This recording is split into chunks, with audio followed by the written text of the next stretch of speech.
오늘 하나님께서 우리에게 주시는 말씀의 제목은 모든 백성들아 여호와를 찬송하라 라고 하는 하나님의 말씀입니다. 여기서 모든 백성이라고 하는 것은 이것이 구약성경 오늘 시편에 기록된 말씀인데, 이것을 신약적으로, 다시 말해서 성경의 구약성경에 나와 있는 시편에 나와 있는 말씀을 구속사적 관점에서의 성경 해석이라는 게 있거든요. 그래서 모든 백성이라고 하는 이 표현은 신약시대에는 예수를 믿어 하나님의 자녀가 된 사람들의 무리라고 얘기할 수 있어요. 그러니까 예수를 믿어서 하나님의 자녀가 된 사람은 여호와를 어떻게 돼요? 송축하고 여호와를 찬양할 줄 알아야 돼요. 아멘. 그래서 오늘 본문의 말씀 제목이 다시 한번 볼까요? 모든 백성들아 여호와를 찬송하라. 할렐루야. 아멘. 오늘 이 말씀을 가지고 잠깐 지난주에 이어서 이 찬송에 대해서, 찬송이 너무 중요하잖아요. 성도에게 찬송, 여러분 자칫 잘못하면 그냥 쉽게 넘어가는데 말씀 중요한 것만큼 찬송 또한 중요합니다. 얼마나 중요하면 말씀에다가 찬송을 비교하겠어요? 자, 하나님께서, 위에서 계신 하나님께서 우리에게 주시는 은혜의 통로가 말씀이에요. 말씀을 통해서 하나님께서 우리에게 풍성한 은혜를 주세요. 그리고 그 은혜에 감격해서 내가 드리는 것이 찬송이에요. 그래서 하나님 앞에 받은 은혜에 감격한다고 한다면 그 은혜에 감격해서 그 입술에는 노래가, 찬송이 넘치도록 흘러나와야 그게 진짜 은혜 받은 성도의 모습이 될 수 있다는 거죠. 한번 여러분 생각해 보세요. 나는 신앙생활하면서 내가 하나님 앞에 이 찬송이라고 하는 것 어때요? 살아가는 삶의 현장에서 어떻게 찬송을 좀 부릅니까? 생각해 보시고요. 또 교회에서 회중 찬송 부를 때 여러분 어떻게 부릅니까? 회중 찬송 부를 때요, 정말 힘있게 불러야 돼요. 같이 막 목소리 높여서 하나님 앞에 회중 찬송 부르는 거예요. 왜? 주신 은혜에 감사해서 하나님 앞에 드려지는, 우리가 하나님께 드리는 선물이거든요. 하나님께서는 말씀을 통해서 우리에게 선물을 주시고 그 선물에 대한 보답으로 우리가 우리의 입술로 우리의 신앙을 담아서 하나님께 드리는 것이 찬송입니다. 그만큼 찬송이라고 하는 것은 성도에게 아주 중요한 모습이 된다, 그 말씀이죠. 찬송을 부르는 성도가 영적으로 건강한 성도예요. 그러면 한번 이 찬송에 대해서 알아보는데, 여러분 성경은 우리 신약 성경, 신구약 합쳐서 66권의 책으로 기록되어 있어요. 그런데 성경 그 66권의 책 중에서 성경의 절이 모여서 장이 되잖아요. 몇 절 몇 절 모여서 몇 장, 1장, 2장 되는데, 성경 66권의 성경 중에서 가장 짧은 장, 한 장도 한 2장밖에 안 돼. 이게 한 시편입니다. 그 내용이 뭡니까? 어느 책에 있어요? 시편 117편. 그러니까 성경에서 가장 짧은 장수 시편 117편이에요. 그렇죠? 여러분이 한번 보다시피 그래요. 성경에서 가장 짧은 장수가 시편 117편 1절에서 2절이라는 겁니다. 1절, 2절 내용을 보면 너희 모든 나라들아 여호와를 찬양하며 너희 모든 백성들아 그를 찬송, 찬송 막 나오죠. 찬양하고 찬송하고 뭐 이런 것이 나오는 거예요. 그러면서 끝날 때 117편 2절 말씀에 진실하심이 영원하미로다 할렐루야로 끝납니다. 그래서 시편 117편은 성경에서 가장 짧은 장수인데, 이 성경의 117편은 할렐시라고 하는 거예요. 할렐시. 왜 그렇습니까? 하나님을 찬양하는 시다 해서 할렐시라고 그래요. 끝날 때 117편 2절 말씀에 할렐루야 그러죠. 그래서 할렐시라고 그러는 거예요. 여러분, 할렐이 무슨 뜻이라고 그랬어요? 할렐루야 우리는 많이 알죠. 근데 이 뜻이 뭐냐면 할렐 플러스 루 플러스 야의 합성어입니다. 할렐이라고 하는 것은 찬송, 찬양 뭐 이런 거예요. 그리고 루라고 하는 것은 명령형이에요. 동사에서 주어가 빼져도 동사만 써도 명령형이 되잖아요. 그것처럼 루 그러면 찬송을 찬송하라가 되는 거예요. 그 다음에 야 하면은 야훼 하나님을, 그래서 여호와 하나님을, 야훼 하나님을 할렐루 찬양하라 라는 뜻이 되는 겁니다. 여호와 하나님을 찬양하라, 이게 할렐루야예요. 그래서 시편 117편은 가장 짧은 장인데 그 중에 할렐루야로 끝나고 여호와를 찬양하는 내용으로 끝나기 때문에 할렐시라고 그래요. 그런데 특별히 117편은 할렐시 중에서도 또 나누어서 이야기를 해요. 무슨 시로 이야기하냐면 애굽 할렐시라고 얘기합니다. 애굽 할렐시, 또 이게 무슨 뜻일까 그런 거예요. 성경에 할렐루야 할렐루야 찬양하는 이 성경 시편이 참 많아요. 할렐시는 너무 많아요. 우리 112편에도 할렐루야로 시작하고요, 할렐루야라고 하고 143편부터는 계속 할렐루야 할렐루야 할렐루야 막 찬양을 해요. 그런데 시편 113편부터 시편 118편까지, 오늘 117편도 들어가죠. 그래서 시편 117편부터 113편부터 118편까지 이 성경을 애굽 할렐시라고 그래요. 할렐시는 할렐시인데 애굽 할렐시. 이게 애굽 할렐시라는 게 또 무슨 뜻일까라고 하는 겁니다. 이것이 113편부터 118편까지 애굽 할렐시. 그래서 한번 시편 113편 한번 가볼까요? 시편 113편 보세요. 1절 말씀에서 할렐루야 여호와의 종들아 찬양하라, 여호와의 이름을 찬양하라 해서 113편부터 할렐시는 할렐시인데 애굽 할렐시. 그러면서 114편에 한번 볼까요? 113편에 118편이라고 그랬어요. 14편에 114편에 이스라엘이 애굽에서 나오며 야곱의 집안이 연이어 다른 민족에게 나올 때에라는 것이 나오죠. 연이어가 아니고 언어가 다른 민족에서 나온다 그랬네요. 그래요. 이제 나이가 좀 들으니까 이게 눈에 초점이 좀 안 맞을 수 있어요. 그렇다고 또 목사님이 성경 안 읽었네 그러지 마시고, 그러지 마세요. 그럴 때 어쩔 수 없어요. 그래도 제 눈은요 아주 좋은 눈이라고 우리 안과 의사분이, 목사님 눈은요 골든 아이래. 그래서 왜 골든 아이냐고 그랬더니 노안이 천성적으로 없대요. 그래 왜 그래요? 그랬더니 안경을 쓴 게 문제가 아니고 노안이 안 되는 눈이라고. 여러분은 좀 늙으면 안 보여갖고 이러잖아요. 저는 멀리 있는 건 잘 안 보이는데 가까이 있는 거는 안경을 벗어야 잘 보여. 지금도 이 언어를 갖다 연이어로 읽은 거는 안경을 썼기 때문에 이게 방해가 돼서 어쨌든 그래요. 자, 우리 애굽 할렐시가 뭔지 좀 알아야 돼요. 시편, 여러분 성경 우리 시편서를 얘기하는데 애굽 시편 14편 114편 1절에 이스라엘이 애굽에서 나왔다라는 표현이 나와요. 그러면서 결국은 할렐루야 할렐루야 하면서 주님 찬양하라고 하는 내용이에요. 그러니까 우리 시편 113편부터 118편까지는 할렐시는 할렐시인데 애굽 할렐시. 그러면 이게 무슨 뜻이에요?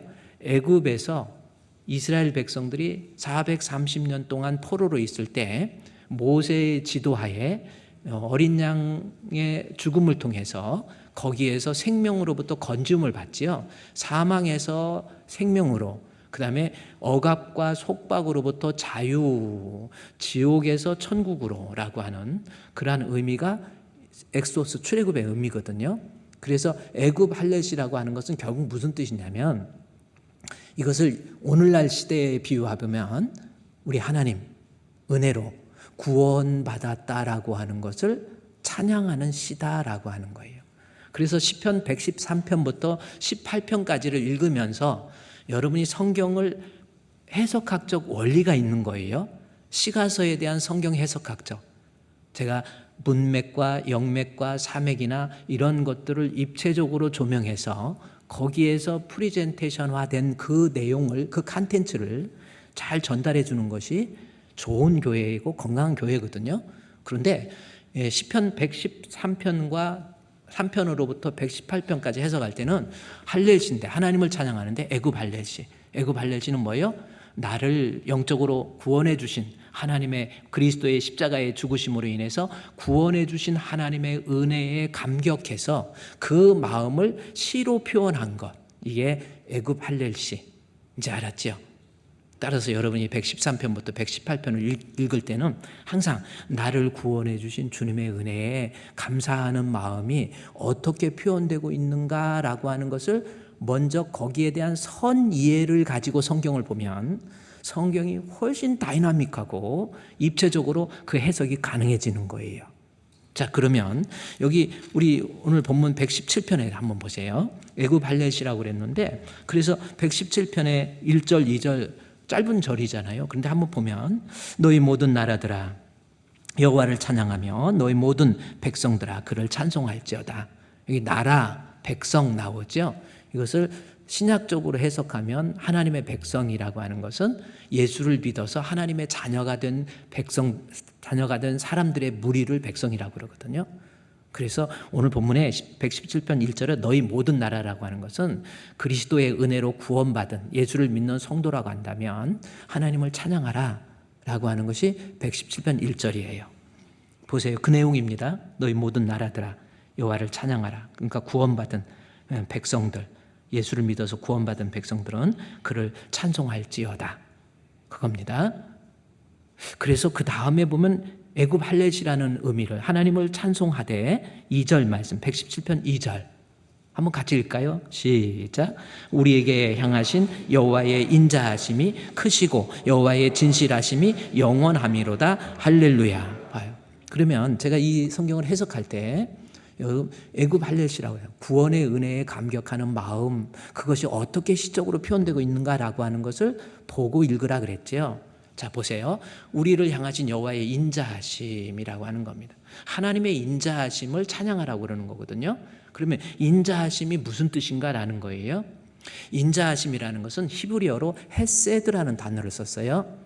헤세드라고 하는 거 제가 일전에 여러분께 말씀드렸지만 성경의 단어 중에서 헤세드 이거만큼 좋은 단어가 없는 것 같아요. 하나님의 긍휼, 하나님의 자비, 하나님의 사랑 이런 거가 다 표현되는 단어가 헤세드라는 단어예요. 그래서 헤세드, 인자, 자비, 긍휼 이거 다 헤세드라는 단어입니다. 그런데 그 중에서 그 헤세드 중에서 하나님의 인자와 자비, 사랑 그 뭐예요? 하나님의 사랑을 표현할 때 헤세드라는 거예요. 그러면 한번 생각해 보십시오. 다시 시편 117편 2절 말씀에 우리를 향하신 여호와의 인자하심, 헤세드, 하나님의 사랑이라고 그랬거든요. 자, 우리가 찬양할 때 여호와께서 우리를 향하신 여호와의 인자하심, 하나님의 사랑, 요거예요. 그러면 한번 생각해 보세요. 하나님께서 내게 베푸신 사랑 중에서 가장 큰 사랑이 뭐예요? 나 이것도 좀 생각해. 살아가면서 하나님께서 내게 베푸신 사랑. 우리 요한복음 3장 16절 그렇게 외우잖아요. 하나님께서 세상을 이처럼 사랑하사. 그렇죠? 그냥 이처럼 사랑, 너무 사랑하는데 거기다 감탄사를 넣었어요.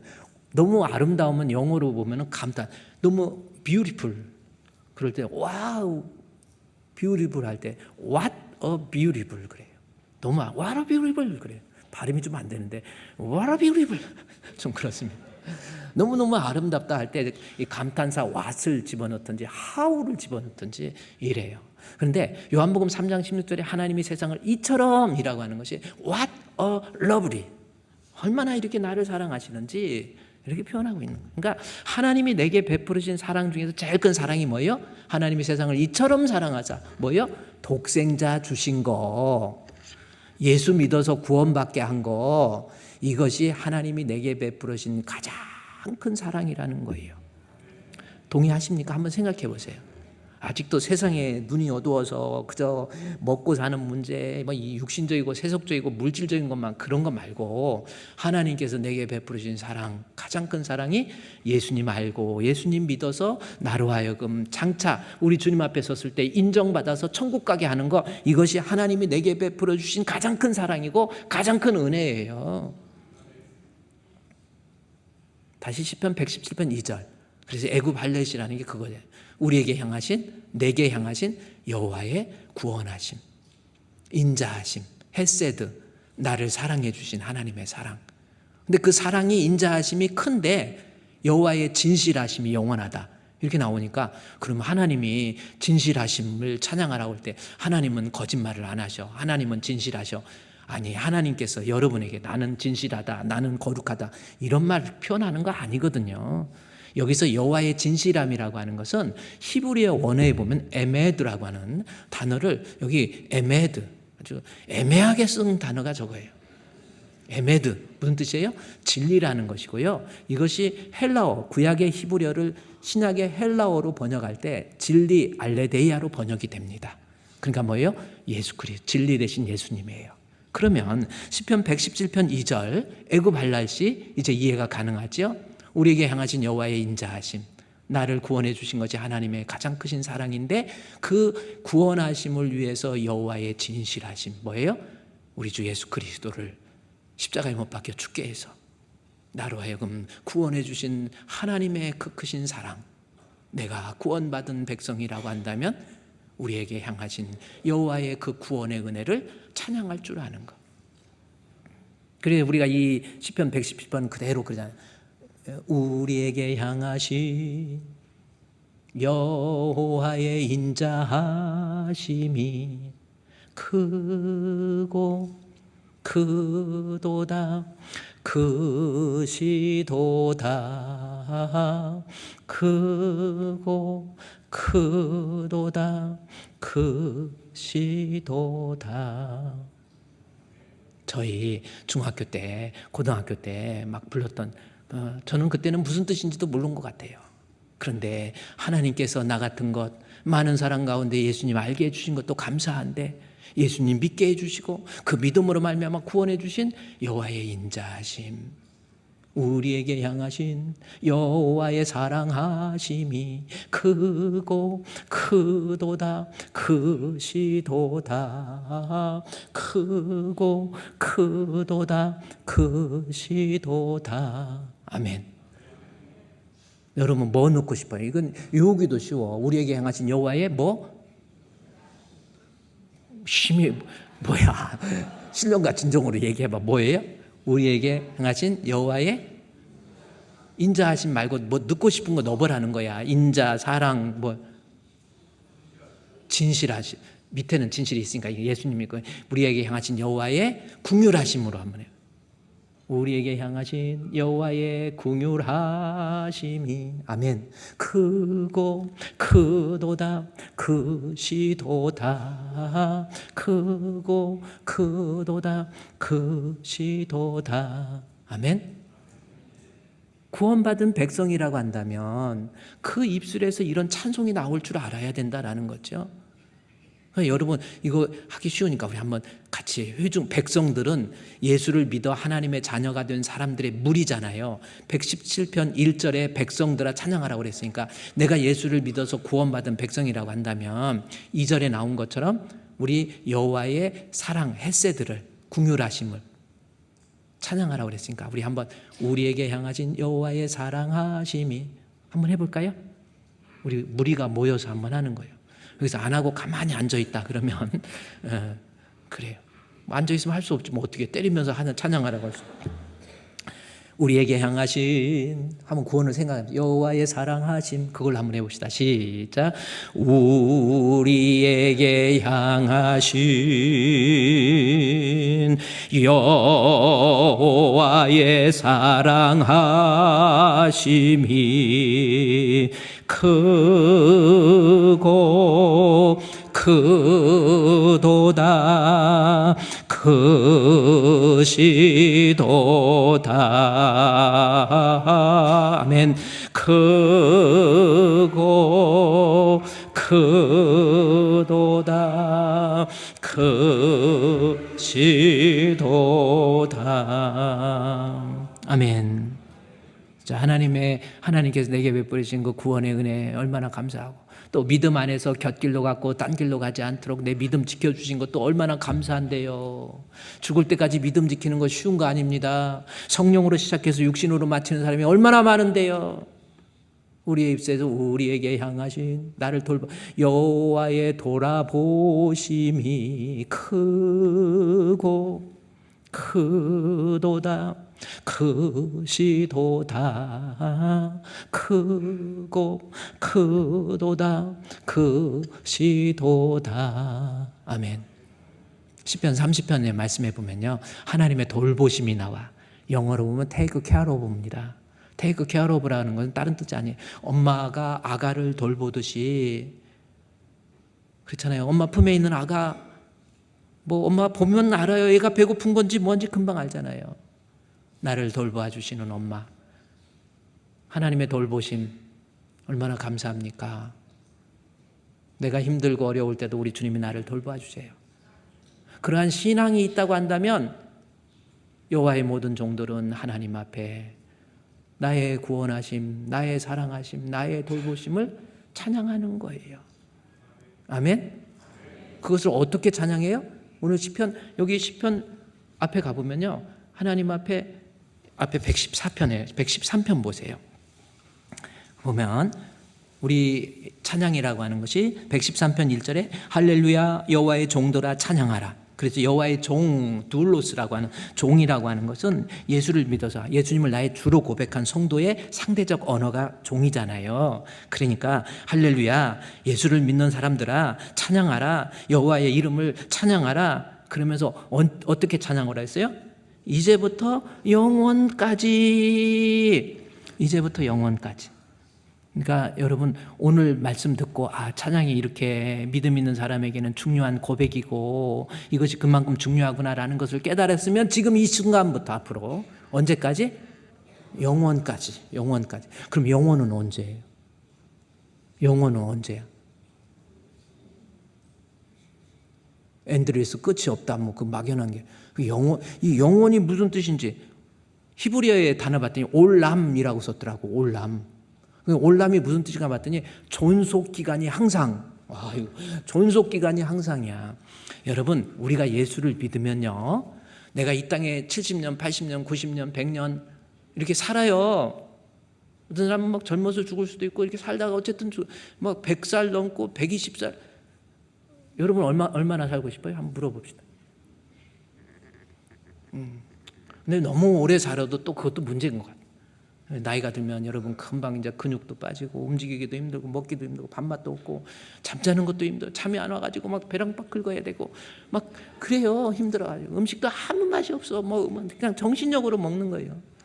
그래 애들 다 크고 그랬는데 한 130살 살아봐. 그러면 아들의 아들 손자 4대 내려가요. 130 살면. 그러면 그 손자의 손자가 아빠 저 사람 누구야? 그러면 몰라. 오래전부터 우리하고 같이 사는데 먼 할아버지 뻘 된대. 이 정도 살면 그건 또 심각한 거야. 그러니까 적당하게 한 99세까지 건강하게 살면 괜찮아요. 네, 건강하게. 그래서 하나님 앞에 올람이라고 하는, 그러니까 그렇게 살다가 우리는 죽어서 끝나는 게 아니에요. 우리가 이 세상에 살다가 천국 가서 그 존속기간이 아니에요. 우리는 사람이 한 번 죽는 것은 정하신 것이 그 후에 심판이 있습니다. 정신 차리세요. 죽음은 끝나면 하나님의 심판대에 예수 믿는 믿음으로 말미암아 우리의 존재의 존속기간이 계속해서 연장되는 거예요. 천국에서도 다시 말해서 시편 113편 2절에 이제부터 언제까지? 영원까지. 언제까지요? 천국에서도 불러지는 것이 찬송이에요. 그러니까 이 땅에 살면서 이제부터 영원까지. 그렇죠? 우리 이 찬송도 있잖아요. 이 찬송도 해 뜨는, 밑에 보세요. 3절 해 돋는 데부터 해 지는 데까지 여호와의 이름 찬송. 이것도 1970년도 후반에 나온 복음. 해 뜨는 데부터 해 지는 데까지 주 이름 찬양받으리 랄랄랄 할렐루야 여호와의 모든 종들아 주 이름 찬양해. 그 다음에 언제? 이제부터 언제까지? 영원까지 주 이름 찬양할지로다.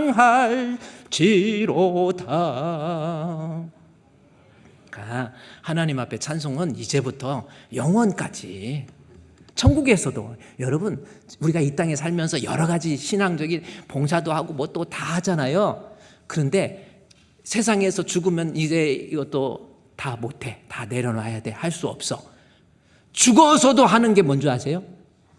요한계시록 4장에 보면, 요한계시록 1장, 2장, 3장, 4장에 보면 하늘에 열린 문이 딱 열리면서 요한아 이리 올라와라 하고 딱 보니까 그때 올라와라 해서 딱 천국을 보니까 보좌에 앉으신 이가 계신데 24 장로들이 모여서 또 천군 천사들이 모여서 그때 하나님을 향해서 하기오스 하기오스 하기오스 하기오스 거룩 거룩 거룩 전능하신 주여. 그게 요한계시록 4장이에요. 죽었어도, 저는 요한계시록 4장을 읽으면서 야, 내가 죽어서도 하나님 앞에 하는 게 찬송이에요. 그 요한계시록 4장. 그래서 이제부터 내가 죽어서도 하나님 앞에 찬양. 야, 이것이 성도에게는 얼마나, 그래서 우리가 신앙생활하면서 이 찬양이라고 하는 거 너무나도 중요한 거예요.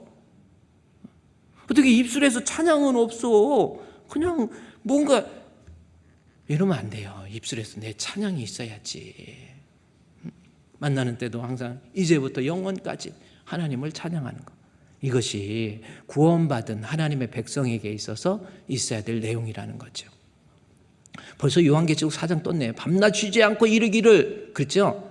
거룩하다 거룩하다. 헬라어에 보면 아기오스 아기오스 아기오스 막 여기저기서 24장로들이 막 찬양을 막 하는 거예요.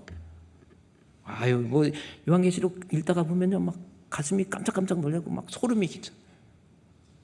천상에서 불려지는 하나님에 대한 찬송. 나중에 좀 내려가다 보면요 찬송하다가 24 장로들이 하나님이 주신 영광 있잖아요. 면류관. 이 면류관을 갖다가 이제는 장로들이 하나님께 경배하고 그의 관을, 관이라는 게 자기 죽을 때 들어간 관 아니에요.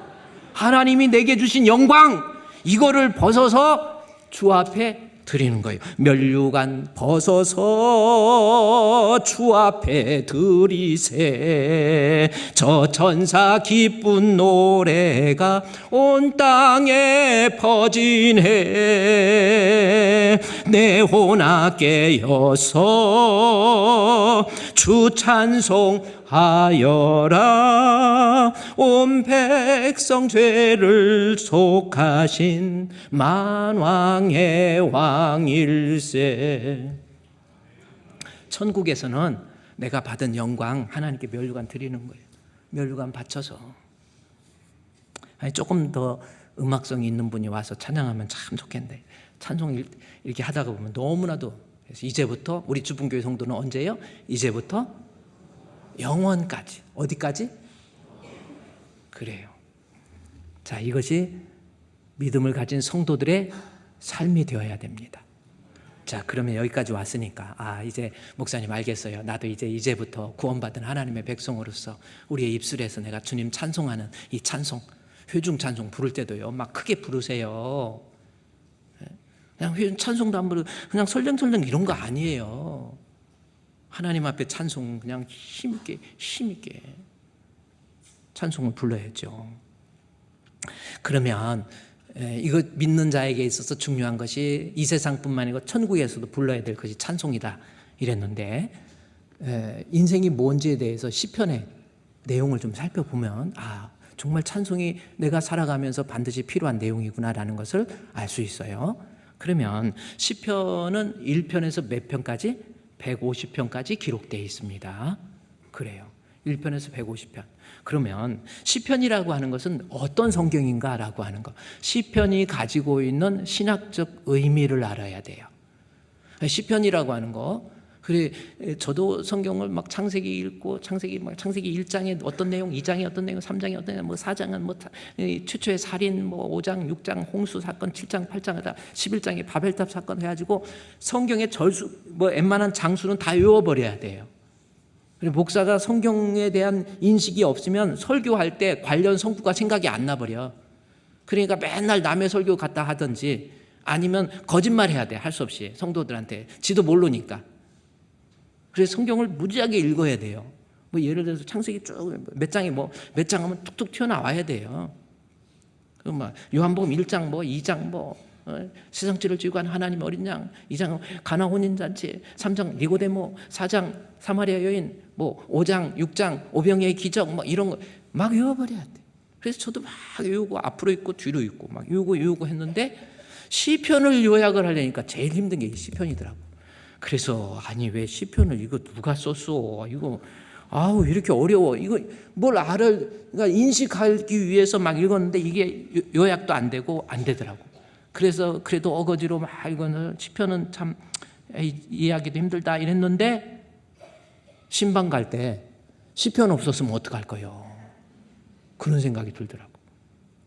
신방 가가지고 태초에 하나님이 천지를 창조하셨습니다. 첫째 날 창조 뭐 그런 거 할 거예요? 시편의 내용. 시편은 뭐냐면 우리의 삶을 살아가면서 이 프락시스의 삶이잖아요. 이 내가 살아가는 이 삶 속에서 내가 하나님을 믿는 사람으로서 이 삶이 어떤 모습으로 나타나는지를 시적으로 표현한 것이 시편이에요. 신앙 있는 사람의 삶의 고백이 시편입니다. 그래서 이 시편은 우리의 인생을 이렇게 좀 알아볼 수 있는 아주 중요한, 인생이 뭔가를 설명할 수 있는 아주 중요한 책이 바로 시편이라는 거예요. 시편을 읽다가 보면 이런 일 저런 일 이렇게 일 저런 일이 있을 때 우리의 믿음의 선진들은 어떻게 살아왔는지를 배울 수 있는 그런 내용이 시편이에요. 근데 시편은 1편부터 150편까지 기록되어 있는데 1편이 시편 전체의 서론입니다. 그래서 인생이 뭔지, 어떻게 사는 것이 인생이 복 있는 사람인가 먼저 딱 요약을 해요. 그것이 시편 1편부터 쭉 보세요. 어떻게 사는 것이 인생의 복인가 봤더니 시편 1편 1절부터 4절까지 내용을 제가 한 장으로 묶어보면요, 복 있는 사람, 시편을 통해서 내가 인생을 살아보니까 다윗은 왕으로서, 모세는 지도자로서, 솔로몬 왕으로서, 지혜 있는 왕으로서 인생을 살아보니까, 아삽 같은 사람은 제사장으로서 인생을 살아보니까, 그렇죠? 고라의 자손들은 조상들이 하나님을 배반하는 입장에서 인생을 살아보니까 해서 여러 가지 모습을 하는데, 결국은 하나님 앞에 가장 복이 있는 사람 아슈레의 하윗이 시편을 통해서 얘기하는 거예요. 내가 정말 하나님 앞에 복이 있는 사람은 어떤 사람인가 라는 겁니다. 복이 있는 사람은 나오죠. 아슈레의 하윗이, 이거는 여러분이 좀 외워놓으세요. 복 있는 사람 하면 아슈레의 하윗이라고 하는 겁니다. 하윗이라고 하는 것은 사람이라는 거고요, 아슈레이는 복이라는 뜻이에요. 그런데 성경에서 보통 복을 어떻게 표현하냐면, 복을 표현할 때 복은 바라크라는 단어가 복입니다. 바라크, 무릎을 꿇다, 그러니까 예배하다, 기도하다. 그럴 때 예배할 때 기도할 때 복을 주시죠. 하나님이 주시는 복을 바라크라고 그러는데 여기서는 아슈레이 하윗이라고 이렇게 기록되어 있어요. 아슈레이 하윗이. 그러면 이게 왜 아슈레이 하윗이라고 기록됐냐면, 왜 바라크를 안 쓰고 아슈레이를 썼느냐? 아슈레이와 바라크의 차이는 뭐냐면요, 하나님 복은 똑같은 우리말의 복인데, 이 아슈레이라는 복은 태어나면서부터 복 있는 사람. 이거 뭐예요? 내가 태어나 보니까 아버지가 대통령이야. 대통령 요즘 안 좋은지 뭔지 모르겠지만 태어나 보니까 엄청난 갑부야. 태어나면서부터 금수저. 아슈레이라는 복이, 우리는요, 여러분 감사할 줄 알아야 돼요.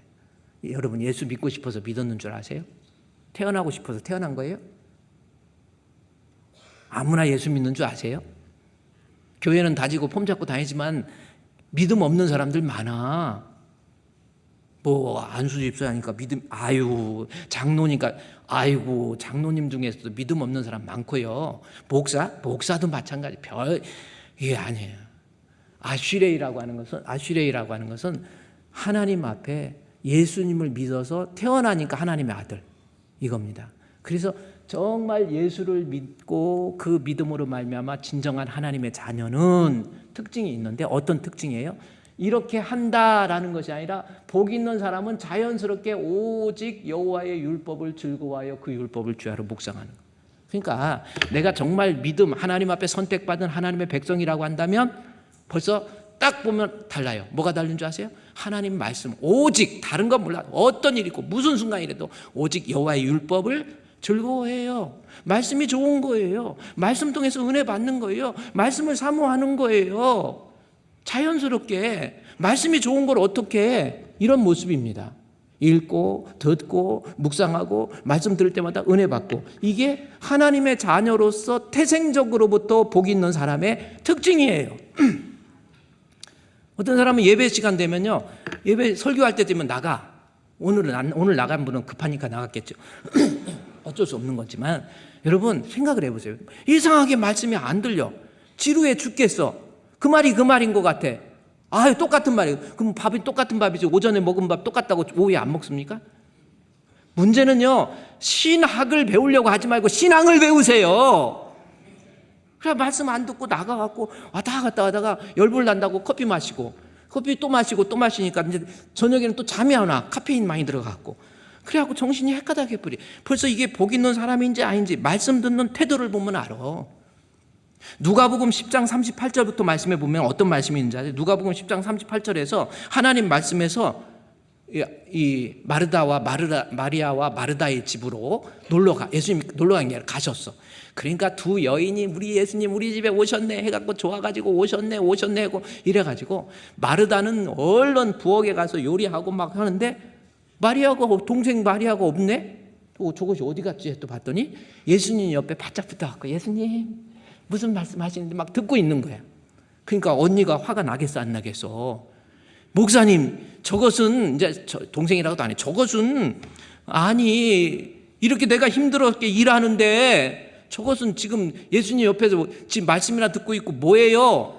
막 그러는 거야. 동생이 저 발치에 앉아서 그의 말씀을 들으니까 그 다음 절 보세요. 막 언니가 가만 안 있죠. 마르다는 준비하는 일이 마르고 닳도록 준비만 하고 있는 거예요. 막 분주하니까 동생 혼자 일하게 두는 것을 생각하지 아니하냐. 내 동생이 나 혼자 일하는 거 그러니까 빨리 보내주세요. 나를 도와주라 하소서. 예수님이 하신 말씀 41절입니다.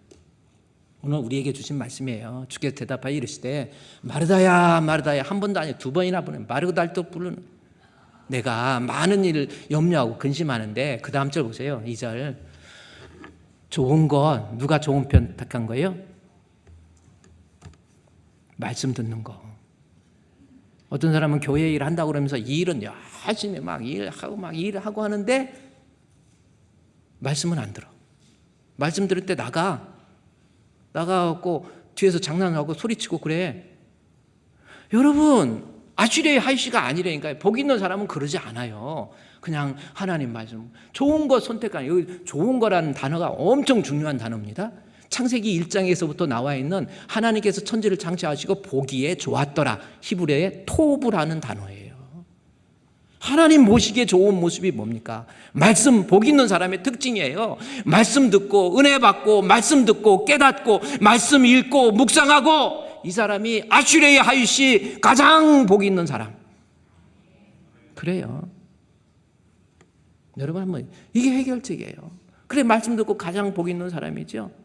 그러니까 시편 다시 1편 1절부터 보세요. 복 있는 사람은 벌써 근본이 틀려버려.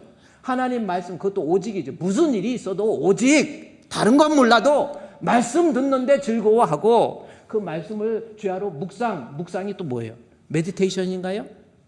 묵상 머리로 막 되새기는 게 묵상 그거 아니에요. 히브리어의 하가란 말이에요. 하가가 무슨 뜻이에요? 경영 매니지먼트 한다라는 거죠. 말씀 묵상은 뭡니까? 하나님 말씀이 내 삶을 이끌어 간다는 뜻이야. 다시 말해서 말씀대로 살아가는 거예요. 이게 복 있는 사람 하나님의 자녀의 특징입니다. 하나님의 선택을 받아서 진짜 예수 믿는 사람은 누가 뭐라해도 하나님이여 말씀을 통해서 은혜를 주시고 그 말씀이 내 삶을 이끌어 가는 거예요.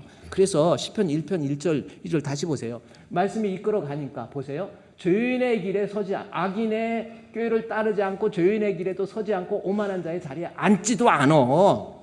왜 사람이 교회 다닌다고 그러면서 악한 짓, 악인, 죄인 뭡니까? 오만 뭡니까? 악인은요 세상에서 막 방탕하고 지 맘대로 바람 피우고 다니고 못된 놈들.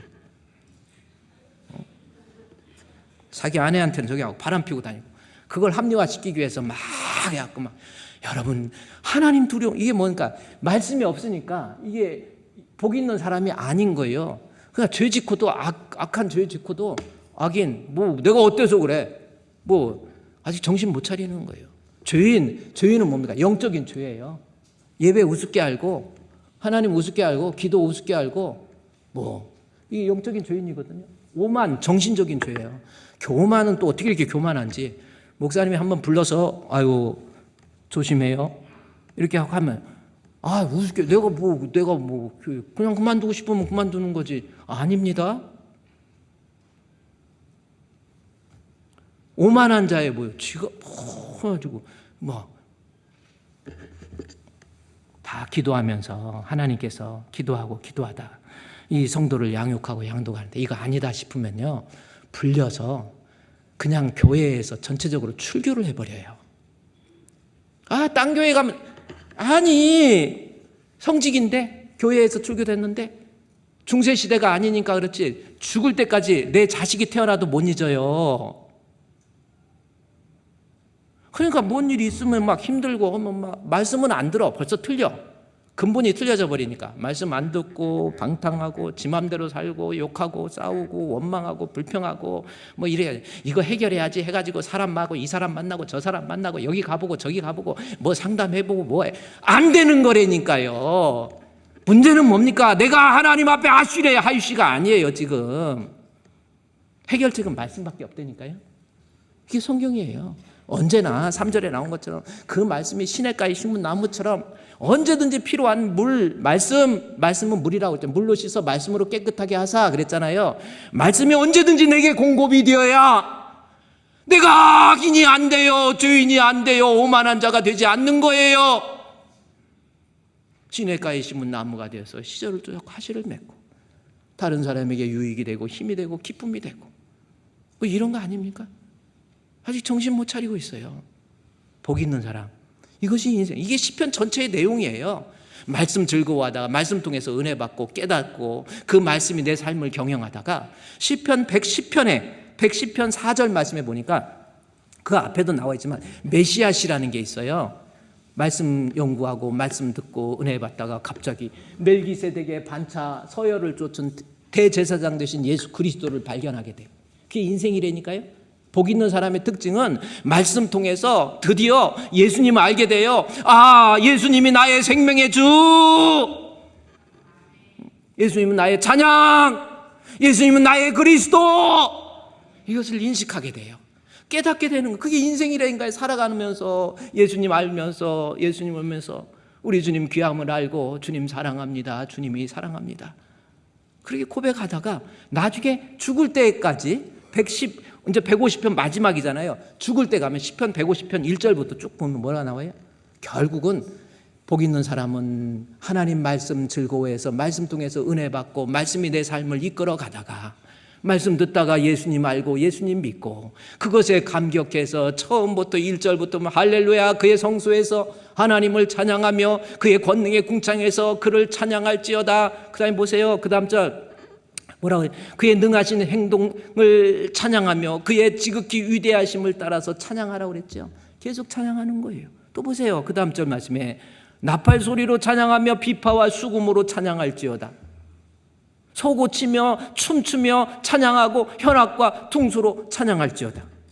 소고치고 춤추고 오늘 이 워십 할 때 보니까 손에 맡기신 주님 아까 보니까 이 복장도 뭡니까 꼭 도라지 꽃 있잖아요. 그 느낌 딱 들면서 봄이라서 그러는지 그래갖고 막 이렇게 돌아가면서 두 손을 잡아주시고 해가지고 하더라고. 그래 몸 찬양 소고치고 찬양하고 이렇게 주의 은혜에 믿음을 주신 하나님에 감사하면서 주님을 기리면서 생각하면서 내가 하나님을 찬양하고 그 다음 절 말씀을 보냈어요. 큰 소리 나는 재금으로 찬양하고 우리 교회 팀판이 있잖아요. 팀판을 찬양하고 높은 소리 나는 재금으로 찬양하고 그 다음에 뭐요? 같이 읽겠습니다. 시작.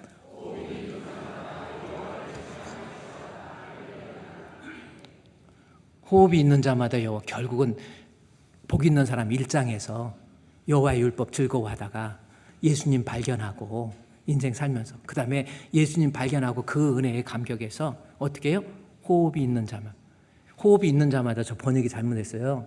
Until death, 죽을 때까지. 그러니까 뭐예요? 호흡이 있을 때까지로 번역이 돼야 돼. 그러니까 우리는 찬양을 언제까지 해야 돼? 죽을 때까지 찬양해야 돼. 죽을 때까지. 호흡이 있을 때까지 하나님 찬양. 아멘? 여러분 한번 생각해보세요. 죽을 때 하나님 찬양하는 거. 막 어떤 사람은 그러니까 막 치매 걸려가지고 하나님 보고 막 모르고 막 욕하고 죽고 막 별 사람 다 있어요. 죽을 때. 지금부터 죽음 준비하라니까요. 내가 죽을 때까지 하나님을 찬양하는 거예요. 아멘. 제가 우리 나이가 들면 이제 여러분 다 하나님 갈 준비하잖아요. 우리 이경수 권사님 제가 좀 얘기하면 신방 가서 이렇게 보면요. 되게 참 91세 되시니까 정말 기력이 떨어지고, 여러분 나이 들면 자식들 다 떠나요. 나이 들어서 여러분 자식들 의지할 것도 없고요. 가면은요 손을 꽉 붙잡아요. 왜? 갈까봐 무서워서. 사람 있는 것이 갈까봐 무서워서 꽉 붙잡아. 지금 저 손 안 놓는 거예요. 막 이래. 나이 들면 냄새 난다고 안 오고, 여러분 인생이 다 그래요. 여러분도 이 죽음이라는 그걸 넘기가 쉬운 게 아니거든요. 그래서 권사님 그런데 의식이 정확하더라고요. 그리고 위에다가 목사님 설교 듣고 그러면서 거기 또 우리 찬양팀에서 하는 찬양 듣고, 내가 나올 때 손 꽉 잡고 권사님한테 귀에다 불렀던 찬송. 사람이에요. 우리 인생이라는 건 잠시 세상에 내가 살면서 죽을 때까지 항상 찬송 부르다가 날이 저물어 오라 하시면 영광 중에 나아가리. 열린 천국문 내가 들어가 세상 짐을 내려놓고 빛난 면류관 받아 쓰고서 주와 함께 길이 살리. 내가 죽을 때까지 잠시 세상 살다가 하나님 앞에 찬송 부르다 가는 거 인생 아닙니까? 그래요.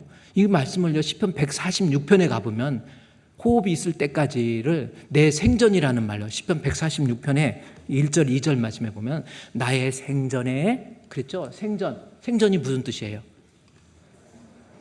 생전이 무슨 뜻이야? 아니 파전이 있고 생전이 있고 여러 가지 전이 있는데 이 생전은 무슨 전이야? 내 호흡이 붙어 있으면 생전이라고 그래요. 호흡이 끊어지면 죽은 거야. 그러면 호흡이 있을 때까지 생전에 여호와를 찬양하라는 거예요. 아멘. 죽을 때까지 하는 것이 찬양입니다. 그런데 죽을 때까지 찬양하는 것이 찬양인데, 아까 우리 시편 113편에서 영원 천국에서도 부르는 거 찬송이라고 했잖아요. 그러면 이 세상에 살 때 다시 띄워주세요. 이 세상에 살 때 호흡이 있을 때까지 찬양하고, 그 다음에 이걸 생전을 뭘로 바꿨어요? 평생에 내 하나님을 찬송하리라. 평생이 뭐예요? 평생은 뭡니까? 생전이나 평생이나 그게 그거죠. 아니에요. 이 평생이라는 게 뭐예요? 우리의 인생 살아가는 동안에, 그럼 우리 인생 살 때 늘 좋은 일만 있나요? 아니죠. 슬픈 일도 있고 아픈 일도 있고 가슴 아픈 사연도 있고 괴로울 때도 있고 걱정스러운 일도 있고요. 근심된 일이 얼마나 많은데 이것이 인생이에요. 그러나 근심된 일만 있습니까? 좋을 때도 있어요. 내가 마음 답답함을 놓고 하나님 앞에 기도했더니 나의 눈에 눈물을 주님이 유리병에 담아서 계수해서 위로해 주실 때도 있고, 슬플 때도 있고 괴로울 때도 있는 거예요. 그것을 평생이라고 표현한 겁니다. 따라서 찬송은 평생의 찬송이라는 것은 좋을 때만 찬양하는 게 아니에요. 괴로울 때, 슬플 때, 그러니까 내가 너무 슬퍼, 괴로워, 그럴 때도 찬송. 슬프면 웬만한 사람은 원망하고 불평하고 짜증내고 내가 죽어버린다 막 이런. 아니에요. 예수 믿는 사람은 평생 슬퍼도 너희 마음에 슬픔이 가득할 때 주가 즐겁게 하시리라. 아침 해같이 빛나는 마음으로 너 십자가 지고 가라. 무슨 마음? 즐거운 마음으로 십자가 지고 가라. 내가 기쁘게 십자가 지고 가면 슬픈 마음이 위로받네. 슬플 때도 찬송, 평생. 그 다음에 살아가면서 이렇게 만물을 보면서도 찬송해야 돼. 설거지 하면서도 찬송. 이렇게 보면서 우리 도로 쫙 깔아놨잖아요. 저거 그냥 깔아놓는 게 아니에요. 저거 우리 여기 단장 불러놓고 또 시청에 가고 부시장이나 시장님한테 이거 우리 종교 생활, 예배 생활하는데 차질 없이 하도록 도로 해야지요. 지난 목요일 날 예배 드리면서도 시장님 우리 예배 드릴 때 도로가 뭐 너무 해서 좀 힘들어요. 그거 깔아주세요 했더니 깔았어. 나 저렇게 넓게 깔아줄지는 몰랐어 솔직히. 어? 당연히 그래야지. 우리는 여기는 허가난 건물인데 쫙 깔아놓고 양쪽에다 딱 차 대고 한 70대 돼요. 가운데 차가 교행하고. 임시도로거든요 저거. 나중에 건물 지면 따로 도로가 따로 나. 저거 또 정들어 갖고 임시도로 해제하지 마라 또 그러지 마. 저거 해제할 때는 해제해야 돼. 어? 그래서 이렇게 보니까 넓고 좋더라고. 근데 교회에 이렇게 우리 교육관 지려고 하는데 이렇게 보니까 이 개나리가 쫙 펴있는데 아니 개나리가 언제 이렇게 폈지? 다 이거 죽을 줄 알았는데 폈네. 우리 부목사님한테 이거 꺾고제해서 이거 다 뽑아갖고 저쪽 폭포 있는 데 쪽으로 옮기면 안 될까? 그랬더니 목사님이 이미 꽃이 피어서 이건 안 될 것 같아요. 근데 너무 아까운데. 근데 신기하게 자세히 보니까 꽃이 너무 이쁘게 핀 거야. 참 하나님의 세계가 오묘하다. 그럴 때 뭐예요? 믿음이 있으면 거기서 벌써 찬양이 나와. 주 하나님 지으신 모든 세계 내 마음속에 우러러볼 때 하늘의 별 울려 퍼지는 내성 막 찬송이 나와. 근데 개나리를 보고 두만강이 생각난다든지 이러면 그게 문제인 거예요. 진짜 신앙이 있으면 안 그래요. 부르면서 찬송, 힘들 때도 찬송. 살아가면서 찬송이 내 삶의 간증이에요. 정말 내 평생. 그렇잖아요. 하나님 앞에서의 간증거리. 살아가는 평생 이것이 나의 간증이요 이것이 나의 찬송일세. 어떻게? 나 사는 동안 끊임 있어야 돼? 없어야 돼? 끊임없이 구주를 찬송하리로다. 그렇게 찬송하다가 아까 요한계시록으로 쭉 넘어가요.